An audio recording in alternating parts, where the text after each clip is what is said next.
O cheiro metálico do medo era uma constante nas manhãs de Samuel. Acompanhava-o desde o momento em que os seus pés hesitantes pisavam o alcatrão irregular do bairro nos arredores de Lisboa, um emaranhado de prédios novos e antigos que tentavam coexistir, até ao instante em que avistava os portões imponentes da escola secundária Dom Maria de Duz. Aos 15 anos, Samu, como a avó cabo-verdiana o chamava nos raros fins de semana em que a visitava no Monte da Caparica, deveria estar a borbulhar com a energia da adolescência. Em vez disso, carregava nos ombros magros o peso de uma antecipação sombria, uma espécie de garrote invisível que lhe apertava o peito e roubava o fôlego. O seu refúgio era o bloco de desenho A4, gasto nas bordas, onde super-heróis de pele escura, como a sua, ganhavam vida, voando por entre arranha-céus que ele imaginava muito diferentes dos que ladeavam a sua casa. Nenhum deles, contudo, parecia capaz de o proteger de Ricardo. Ao entrar no pátio da escola, um caldeirão de vozes e movimentos, Samuel sentiu o olhar de Ricardo como um dardo. Ricardo, um ano mais velho, mais alto, com o seu cabelo loiro, cuidadosamente despenteado, e o sorriso trocista que nunca lhe abandonava os lábios, estava encostado à parede do pavilhão A, o epicentro do seu pequeno reino de terror. Ao seu lado, Miguel e Tiago, os seus acólitos, riam de algo que ele dizia, mas os seus olhos também varriam o pátio, à procura de presas fáceis. Samuel tentou tornar-se invisível, encolhendo-se no seu casaco de capuz, mesmo que o sol de setembro ainda aquecesse o ar. Beatriz, no seu canto habitual perto do bar dos alunos, rodeada pelo seu grupo de amigas populares, notou a entrada tensa de Samuel. A sua saia de marca e os tênis imaculados contrastavam com as roupas simples de Samu. Os seus longos cabelos loiros caíam-lhe pelos ombros enquanto ela ria de uma piada qualquer, mas os seus olhos azuis, por um instante, cruzaram-se com os de Samuel. Houve um brilho fugaz de algo que poderia ser reconhecimento ou talvez apenas a constatação da presença de mais um aluno no meio da multidão. Beatriz desviou o olhar primeiro, voltando à conversa animada. O toque para o intervalo soou como uma sentença. Samuel tentou refugiar-se na biblioteca, mas estava fechada para reuniões. O pátio era a única opção. Procurou um banco mais isolado, perto do velho sobreiro, e abriu o seu bloco. Queria terminar o esboço de Nzinga, a sua mais recente criação, uma rainha guerreira africana com o poder de controlar as sombras. O lápis voava sobre o papel quando a sombra de Ricardo o cobriu. Olha o que temos aqui, o artista da savana. A voz de Ricardo era puro escárnio. Miguel e Tiago fecharam o círculo. A desenhar macacadas é ninguém? Samuel não levantou a cabeça. Deixa-me em paz, Ricardo. Deixa-me em paz? Ricardo riu, um som oco e desagradável. Arrancou o bloco das mãos de Samuel. As folhas soltas esvoaçaram. Claro, aqui está o texto exatamente como pediu. Vamos ver esta obra de arte. Ui, que medo! Outro preto zangado com uma lança. Ele imitava os traços de Nzinga com uma careta grotesca. O desenho da rainha guerreira, aquele que Samuel passara horas a aperfeiçoar, foi amachucado na mão de Ricardo e atirado ao chão. Depois, pisado com força. Lixo, como tu. Um escarro selou a humilhação. Lágrimas picaram os olhos de Samuel. A raiva e a impotência subiram-lhe pela garganta, mas as palavras não saíam. Ele apenas olhava para o seu desenho profanado, as linhas da sua heroína distorcidas pela sola do sapato de Ricardo. Do outro lado do pátio, perto do grupo que agora observava a cena com uma mistura de curiosidade e desconforto, Beatriz sentiu um nó no estômago. Viu o ato de Ricardo, a crueldade gratuita. As suas amigas começaram a cochichar, algumas com risinhos nervosos. Aquele Ricardo não tem mesmo limites, disse uma delas, mas havia um tom de admiração perversa na sua voz. Beatriz sentiu o impulso de gritar, de dizer alguma coisa, mas uma força invisível prendeu-a ao chão. O medo de se tornar o próximo alvo, de perder a sua confortável posição no grupo, de ser diferente. Desviou o olhar, o coração a bater de forma descompassada, enquanto Samuel, sozinho, se ajoelhava para apanhar os restos da sua rainha. Os dias seguintes arrastaram-se para Samuel numa névoa de ansiedade. Evitava os corredores nos intervalos, comia a sanduíche apressadamente na casa de banho, e as suas notas, antes exemplares, começaram a ressentir-se da falta de concentração. Os seus desenhos tornaram-se mais escuros, povoados por figuras sombrias e paisagens desoladas. Nzinga permanecia machucada na última página do bloco como um lembrete constante da sua vulnerabilidade. Beatriz, por outro lado, não conseguia apagar da memória a imagem do caderno de Samuel a ser profanado. A passividade pesava-lhe na consciência. Começou a pesquisar online, devorando artigos sobre bullying racial, testemunhos de jovens que passavam por situações semelhantes em Portugal. As estatísticas chocaram-na. Lembrou-se de comentários ouvidos nos corredores, de piadas com conotações racistas que antes lhe passavam ao lado, ditas até por pessoas do seu círculo. Um véu estava a ser levantado dos seus olhos, revelando uma realidade que ela, no seu mundo protegido, escolhera ignorar. Numa aula de história, o professor Oliveira, um homem de meia idade com um ar perpetuamente cansado, falava sobre os descobrimentos portugueses. A sua abordagem era a do manual, Glória, Feitos Heróicos, a expansão da fé. Quando um aluno mais curioso tentou levantar a questão da escravatura e do impacto nas colónias, o Sr. Oliveira desconversou. Vamos focar-nos nos aspectos positivos, nos grandes navegadores. Não vamos politizar a sala de aula. Samuel, sentado ao fundo, sentiu uma pontada de desesperança. Mesmo ali, a sua história, a história dos seus antepassados, era uma nota de rodapé inconveniente. Ricardo, sentado algumas filas à frente, virou-se subtilmente e piscou-lhe o olho com um sorriso de troça, como se dissesse, ninguém quer saber. Beatriz observou a troca. Viu o encolher de ombros de Samuel, a forma como ele parecia diminuir na cadeira. Desta vez, o impulso de falar foi mais forte. Levantou a mão, mas a hesitação voltou a traí-la. E se o professor a repreendesse? E se Ricardo a marcasse? Baixou a mão lentamente, o rosto a arder de frustração consigo mesma. Mais tarde nesse dia, impulsionada por uma mistura de culpa e uma recém-descoberta indignação, Beatriz escreveu um e-mail anônimo para a caixa de correio eletrônico da coordenação pedagógica da escola. Assunto: bullying racial grave no 10º ano. Descreveu, sem dar o seu nome nem o de Samuel diretamente, os incidentes de que fora testemunha, a linguagem usada por um grupo de alunos do 10º ano contra um colega negro do 10º, a destruição de material escolar, o clima de intimidação.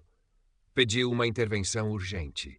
Enviou e sentiu um misto de medo e alívio. A resposta da escola chegou 3 dias depois, na forma de uma pequena nota afixada no placar de avisos e replicada na intranet. A direção da escola Dom Maria Guns reitera o seu compromisso com um ambiente escolar seguro e respeitoso para todos. Lembramos a importância do respeito mútuo e da sã convivência. Atos de indisciplina serão devidamente sancionados. Era vago e impessoal. Nada mudou.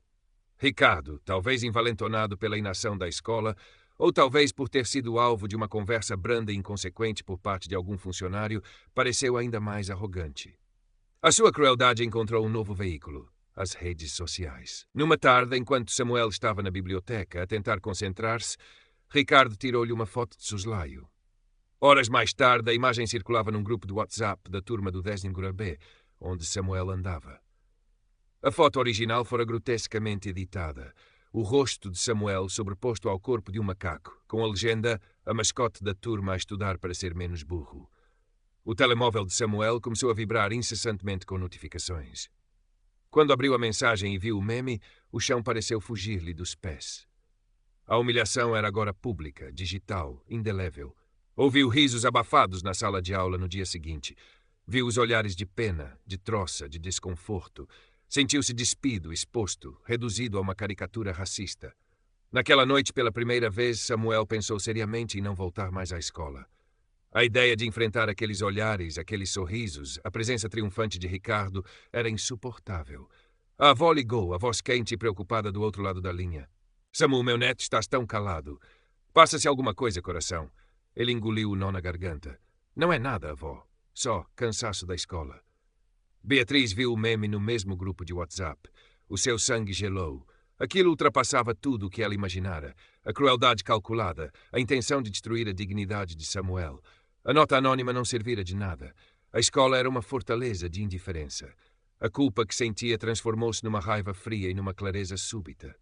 O anonimato era uma forma de cobardia. Se ela não fizesse nada, ninguém faria. Naquela noite, Beatriz sentou-se à mesa de jantar com os pais. Dena Constança, a mãe, advogada de renome, falava ao telemóvel sobre um caso complicado. O pai, engenheiro, lia o jornal. O ambiente era o habitual, confortável, mas distante. Beatriz esperou que a mãe desligasse. "Mãe, preciso de falar contigo, é sério." Dena Constança pousou o telemóvel, um vinco de preocupação a formar-se na testa. "O que se passa, filha? Problemas com os testes?" Beatriz respirou fundo. Não, mãe, é sobre um rapaz da minha escola. Um colega meu, o Samuel. Ele está a ser vítima de bullying. Bullying racista. E é muito mau. Começou a relatar, a voz a tremer no início, mas ganhando firmeza à medida que as palavras saíam. Contou sobre os insultos, o caderno de desenhos destruído, a passividade da escola e depois mostrou o meme no seu telemóvel.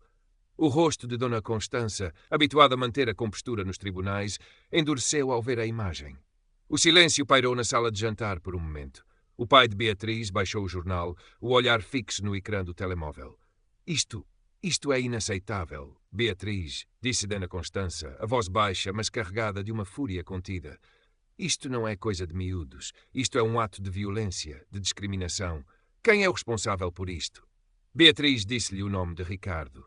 Explicou quem ele era, a sua popularidade, a forma como parecia intocável. Constança olhou para a filha e, pela primeira vez em muito tempo, Beatriz viu não a advogada ocupada, mas uma mãe genuinamente preocupada e indignada. E tu, filha, o que fizeste? A pergunta atingiu Beatriz como um soco. Eu não fiz nada diretamente, mãe. Tentei anonimamente, mas não resultou. Eu tive medo. Medo é natural, Beatriz, mas há momentos em que a coragem não é a ausência de medo, mas a ação, apesar dele. Dona Constança levantou-se. Amanhã de manhã, vamos à escola. E vamos resolver isto. Na manhã seguinte, o ar na direção da escola Dom Maria Seguins estava carregado de uma tensão palpável. Dona Constança, elegante no seu fato profissional, não levantara a voz, mas a sua presença e a forma assertiva como expôs os factos à diretora, Dr. Almeida, uma mulher de meia idade, visivelmente desconfortável, tinham um peso inegável.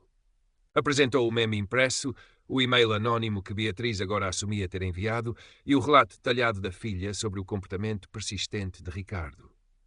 Dr. Almeida, começou Dona Constança, com uma calma gélida, o que a minha filha testemunhou e o que este aluno Samuel tem suportado não é mera indisciplina. São atos que roçam o criminoso motivados por ódio racial. A omissão da escola até este momento é, no mínimo, preocupante. A diretora gaguejou desculpas. Falou sobre a complexidade das relações juvenis, da dificuldade em provar intenções. A intenção está aqui. Dona Constança apontou para o meme, impressa a cores. Exijo uma reunião imediata com os pais do aluno Ricardo e com o próprio, e quero que o Samuel e a minha filha sejam ouvidos em segurança. A reunião foi marcada para essa mesma tarde. Ricardo chegou acompanhado pelos pais, um casal com ar próspero e defensivo. O pai de Ricardo, um empresário conhecido na zona, começou por desvalorizar. O meu filho é um brincalhão, talvez um pouco exuberante, mas não tem maldade. Samuel fora chamado da aula de português. Entrou na sala da direção pálido, os olhos fixos no chão. Beatriz e Dona Constança já lá estavam. A diretora presidia, o Sr. Oliveira fora convocado como diretor de turma de Samuel, parecendo ainda mais encolhido do que o habitual. O confronto começou. Ricardo, inicialmente arrogante, negou tudo. Eu nunca fiz nada disso. Ela está a inventar, disse, apontando para Beatriz. E ele, referindo-se a Samuel com desprezo, é um choramingas que se faz de vítima. Dona Constança interveio. Temos provas, Sr. Ricardo. O meme que o seu filho criou e distribuiu. Apresentou novamente a impressão. O pai de Ricardo olhou para a imagem. O seu rosto congestionou-se. A mãe cobriu a boca com a mão. Beatriz, embora nervosa, relatou com clareza os incidentes que presenciara, desde a destruição do caderno até aos insultos constantes. A sua voz não vacilou. Eu vi, Sr. Diretor. Eu ouvi, e o que o Ricardo fez ao Samuel não foi brincadeira. Foi cruel, foi racista e destruiu a confiança dele. A diretora, agora sob o olhar atento e implacável de Dona Constança, pediu a Samuel que falasse. Todas as cabeças se viraram para ele. Samuel ergueu o olhar. Viu Ricardo fuzilá-lo com os olhos, mas também viu o apoio no rosto de Beatriz, a seriedade no de Dona Constança. Respirou fundo.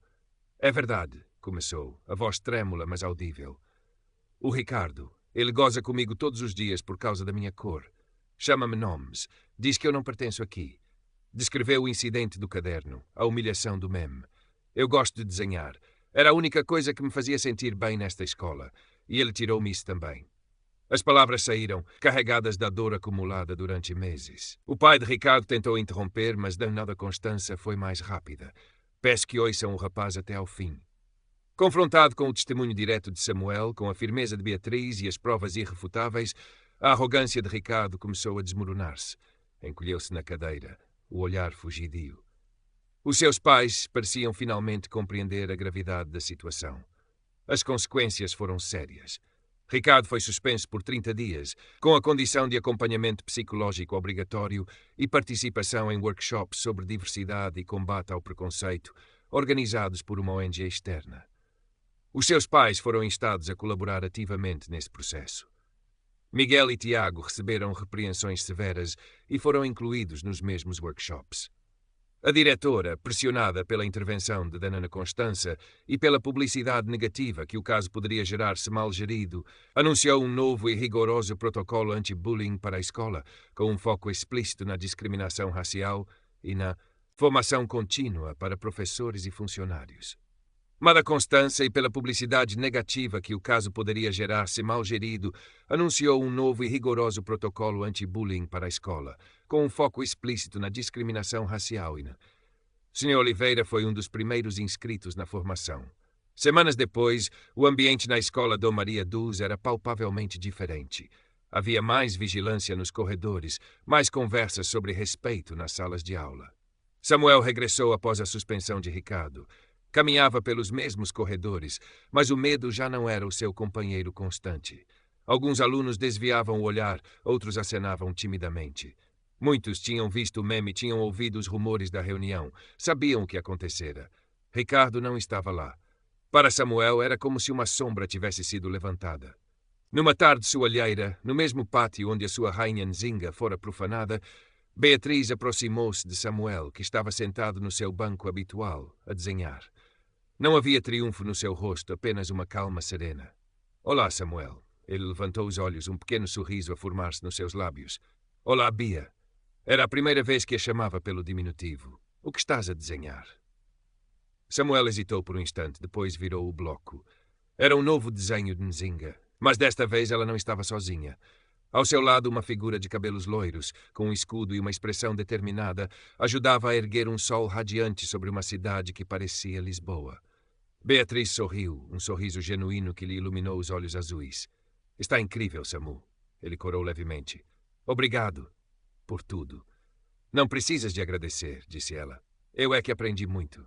Ficaram em silêncio por um momento, o som das conversas e dos jogos dos outros alunos a pairar à volta deles. O racismo não desaparecera de Portugal nem da sua escola por magia. A luta de Samuel pela sua dignidade deixara cicatrizes que levariam tempo a sarar. Mas ali,